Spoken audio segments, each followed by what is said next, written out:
Welcome back here. We're back at what? Are we?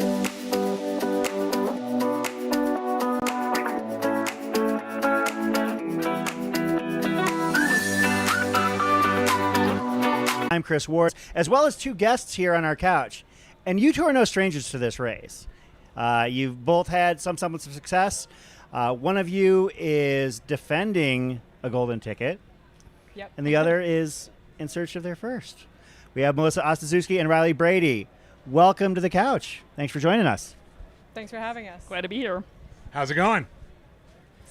The excitement is real. Now that we're in camp, I feel like I'm pretty stoked about the event. And seeing everyone down here every year is part of the reason we come back. So I know that's, a lot of fuel for the race itself. Yep. And you? Yeah, Riley? I can't wait to get the show on the road. Like, I love race headquarters, but usually about this time, the day before a race, I'm like, all right, let's go to sleep. Let's get this thing started. Well, one of the things about this race is that you want us, like, it's so much fun here. This headquarters scene is a lot of fun. I don't know if you came out here prior to racing this event. Was last year your first time here in any capacity, or? It was my first time in the McDowell Mountain region. I've been out for other Air Vipa events, but my first time at Javelina. But it's your first Javelina. Yeah. So, like, when you're walking through here, your impression had to be, like, completely, blown away. Like, yeah, the party atmosphere is pretty unrivaled, I would say. And I was actually just commenting to some folks off camera, like, I love at headquarters, there's just, like, groups of people trotting off into the desert and, like, seeing all the tents set up with the decorations. It's pretty cool. And Melissa, you're no stranger to this race. You've been here multiple times. Actually, you've kind of shown us a steady stream of improvement here. And I'm really excited to see what happens for you this weekend. But what keeps bringing you back here beyond the fact that it's a golden ticket race? Yeah, I think this will be my 5th year here at the event, my 3rd time racing the 100-mile. And again, I think the crew, getting to see all of the people that I've met throughout, racing here in Arizona, I think is a big draw to why I keep coming back. And again, the atmosphere is kind of unrivaled for a race this late in the season. And it doesn't really compete with anything else I do. So I feel like it's just the perfect event. My kind of running as well. Nice and flowy, flat, fast. I'm glad you mentioned this point in the season because I want to touch on that. So some people come into Javelina kind of on fumes, right? Other people come into Javelina sort of timing it and pacing it so that it's going to be part of their calendar, and then they might go into the holidays and rest up. But it's also late October where you all live in high country places in Colorado and Arizona. It can be warm. It can be in the it would probably be likely low mid 80s. Sometimes it feels a lot hotter out there in the exposed sections of the desert. So talk us through the last sort of month or so. How have you, both physically and sort of mentally, gotten your head around, all of a sudden I'm back in some heat? Because, you guys have had frost in Flagstaff already. Yeah, it definitely feels like fall. We're months away from frost. Yeah, So first for you, Melissa, what have you, wrapping your head and also your body around the idea it's going to be mid 80s and, a nice spiked heat of the day moment? Yeah, lucky for me, my work brings me down to Phoenix quite often. Oh, that's so good. A lot of the winter I spent down in Phoenix, and I come here for a lot of work travel as well. So I like to spend a lot of time in the heat of the afternoon getting in some running. So I feel like that's prepared me. I was just telling my friend the other day, I went somewhere and it was like 60 degrees and that felt cold to me. So I was saying that Phoenix has probably wrecked me. So now like this, 85 degrees, yeah, spoiled, so like right now, Flagstaff, while it's like perfect fall conditions, I feel like the trees are changing, temperatures, creeping down into the 40s at night. Coming down here where the sun feels warm and I can wear tank top, t-shirt, shorts, no problem. That is something I really look forward to, especially this late in the season when you've got other places like Utah, Colorado, where I also go for work occasionally, definitely cooling down. So this is a nice treat for me. Yeah. How about you from Boulder? I second that. 60 degrees always feels cold to me. Really? I love the heat. I do not like the cold. The mid 80s is absolute perfection. And I've been sitting in a sauna a lot for training, so I feel like I haven't really lost any of the heat gains from summer, hopefully. But yeah, this feels pretty good and comfortable for me right now. I love it. So yeah, races such as this and Western States are obviously your wheelhouse. Coming back from, obviously you took a golden ticket last year. How do you do that again this year? What has to happen for you? I got to come in first or second. I mean, that is true. You're 100% correct, Riley. But beyond that, I guess, what went right for you last year? Let me rephrase this. What went right for you, and what can you improve upon from last year's race? Because you were wildly successful last year. Yeah. So I think a lot of things went right last year. They have to come in first or second. I was able to run really consistently for the laps, which I think is huge, to not kind of blow yourself up early in the race. And I did throw up a few times in the second loop, so that's an area of improvement. I'm hoping I have my nutrition super dialed this year, and I won't be wasting precious seconds losing. You'll make up time just by not doing that. Yeah, hopefully. Fortunately, I was able to troubleshoot it and get it figured out pretty quickly last year. But yeah, I think as long as my stomach stays feeling good, and the rest of my body should follow. And Melissa, you have made strides, as I mentioned, at this race as you've been coming here over the years. From kind of a mid-packer to like finishing all the way up at 11th last year. Breaking 20 hours. How do you make that next step that you're going to need to make in order to be in the golden ticket conversation here this weekend? Well, that's something I'm not really sure if I'm in the golden ticket conversation here this year. Chris just put you in it. Breaking news: Melissa Ostaszewski is in the golden ticket. A dream of mine. In 2021, the last time I raced it, I did have a really good race. That was the first year I had moved to Arizona, so I definitely spent more time than I should have socializing in the aid stations. I know I probably chatted with you out on course, some of the photographers, and just the people I had met through the community and racing here. So that's something I plan on not doing this year, kind of bypass those aid stations, which I think I've improved on at some of my other events this year. Also focusing on nutrition. And last year I had to pull out because I was super injured last year. So for me, getting to this stage and being able to run the 100-mile this year is also a big win. And I'm just excited to spend the day out for myself and enjoy a trail that I love so much. So hopefully the body holds up, and I've had some pretty good races this year. Hopefully the body, holds up, and we have a good race for this day as well. Well, and you all both know this is a really, really unique event. Obviously, we're sitting in Javelina headquarters right now, Party Central. It's the Burning Man of ultra running, but also it's got this 5-lap format. And so while we've talked a little bit about the physical component going into running, a 100-mile race, there's a mental component to coming back to that crew that's having a good time, and the lights and Jubilee and the music playing and everything else. As you think about going into the race, you both run the race before. How do you mentally prepare for that? And of course, avoiding, as one of our earlier interviews commented, that there's a relatively high DNF rate here, not because it's a very difficult race, but because you're going by your car every few hours. So how do you prepare mentally and sort of go kind of lap by lap through the event? Want to start, Riley? Sure. I love loops, so I don't feel like it's a struggle to be like, oh, I'm coming into headquarters again and I'm going to have to leave. I look forward to coming into headquarters and seeing my crew and like getting that party vibe, and I know that I'm going to feel better when I leave, like after they've dumped ice down my back and like given me a new pack and stuff like that. So, and then I'm stoked to get back out on the loop again. Because I think it actually really helps mentally to be like to segment it into the laps. We were doing like runner math the other day, and like, well, the last lap's at night and it's the last lap, so that one doesn't count. The first lap is the first lap, you'll feel fresh, that one doesn't count.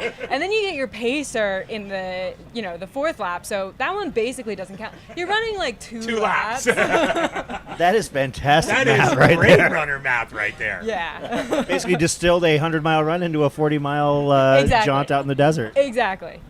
How about you? How do you break it down? You've been here a bunch of times. I've been here a bunch of times, and I usually break it up into 5 loops as well. But this year, talking with Joe Corcione and some of our other friends, I felt like kind of similarly, it's 100K that you have to race, where the first lap you're so filled with stoke and adrenaline that it really doesn't matter. So that one's already done. You have to survive 100K, and picking up a pacer, they just drag you through to the finish. So you are really done at the 100K point, is kind of the way I'm thinking about it, breaking it up into 100K and then the rest of the race, which is already over. That is great. That is really good. The mental games we play. Yeah. Yeah.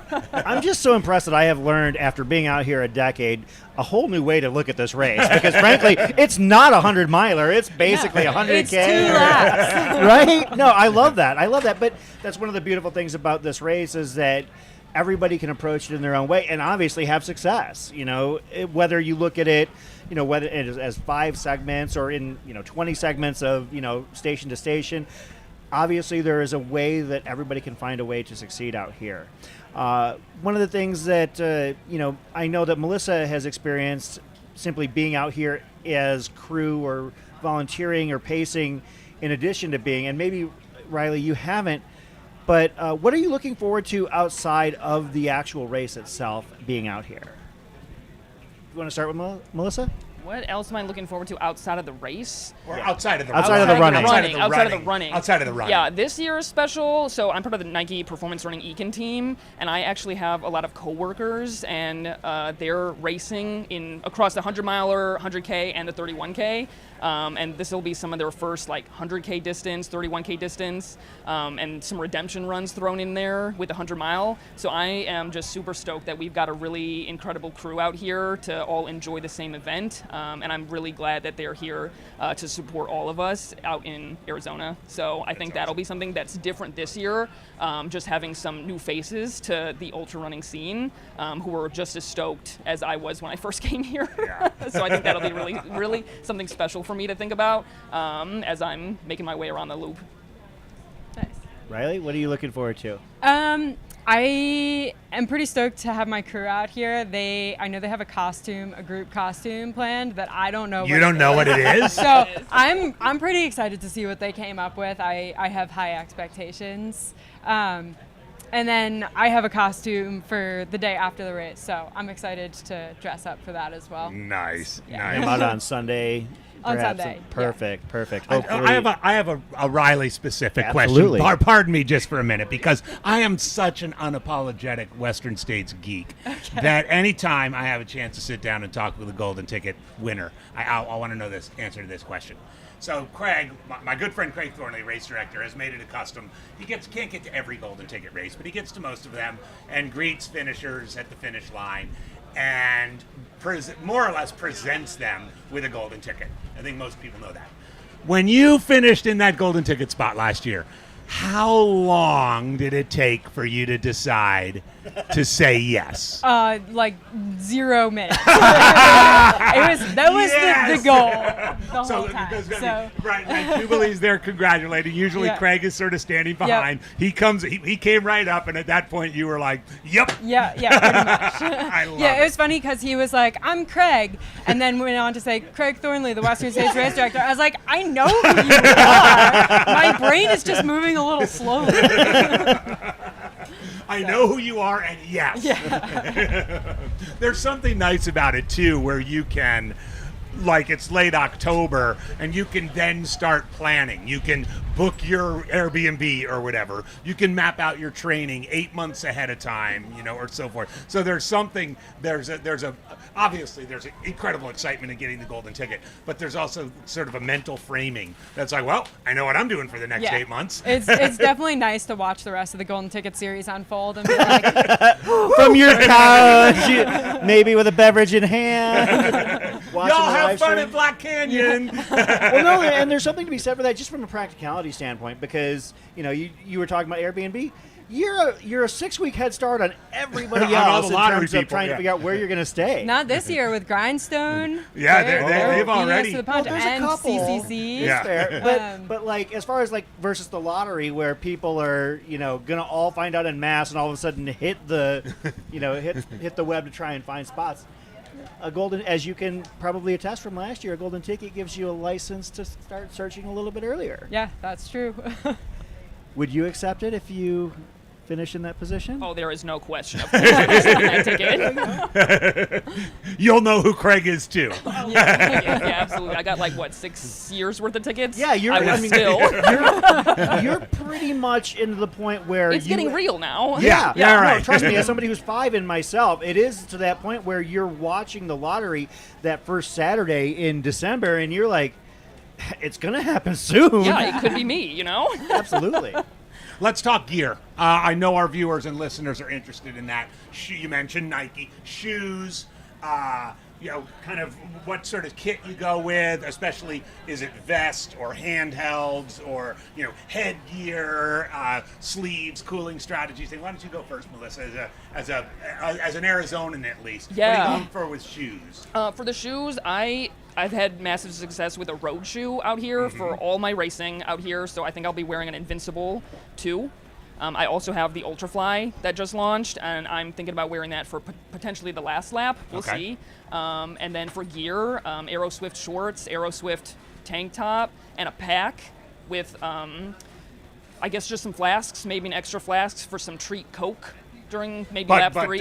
Bottles, not Bottles, a bladder. not a bladder. Yeah. Yep, And other than that, pretty minimal.